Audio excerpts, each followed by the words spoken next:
স্থানীয় সরকার নির্বাচন নিয়ে পুরো দমে প্রস্তুতি নিচ্ছে নির্বাচন কমিশন। এ তথ্য জানিয়েছেন নির্বাচন কমিশনার আবুল ফজল মোহাম্মদ সানাউল্লাহ। বিকেলে রাজধানীর আগারগাঁওয়ে নির্বাচন ভবনে reporters forum for election and democracy RFEDর আয়োজনে ফল উৎসবে তিনি জানান, নির্বাচনের আইন সীমানা সহ বিভিন্ন বিষয়ে কর্মসূচি চলছে। জাতীয় নির্বাচনের মতোই স্থানীয় নির্বাচনও সুন্দর হবে বলে আশা করেন সানাউল্লাহ। আগামী অক্টোবরে স্থানীয় সরকার নির্বাচন আয়োজনের মানসিক প্রস্তুতির কথা উল্লেখ করে নির্বাচন কমিশনার আব্দুর রহমান এল মাসুদ বলেন, প্রথমে ইউনিয়ন পরিষদ এবং পরে সিটি কর্পোরেশন নির্বাচন হবে।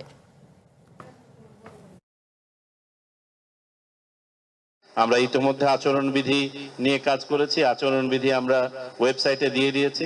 আমরা আইনগুলো ঘেঁটে দেখেছি, তার মধ্যে যদি কোনো সমন্বয় করার প্রয়োজন হয় সে নিয়ে আমরা কাজ করছি। তথা স্থানীয় সরকার নির্বাচন অনুষ্ঠানের জন্য আমরা আমাদের পর্যায় থেকে প্রস্তুতি নেওয়া শুরু করেছি। আমরা মোটামুটি নির্বাচন কমিশন অক্টোবরে নির্বাচন হবে এই ধরনের মানসিকভাবে প্রস্তুতি নিয়ে অন্য সকল প্রস্তুতি গ্রহণ করছি। ইউনিয়ন কাউন্সিল অথবা পৌরসভা থেকে নির্বাচন হওয়াটা বাস্তব ক্ষেত্রে অধিক যৌক্তিক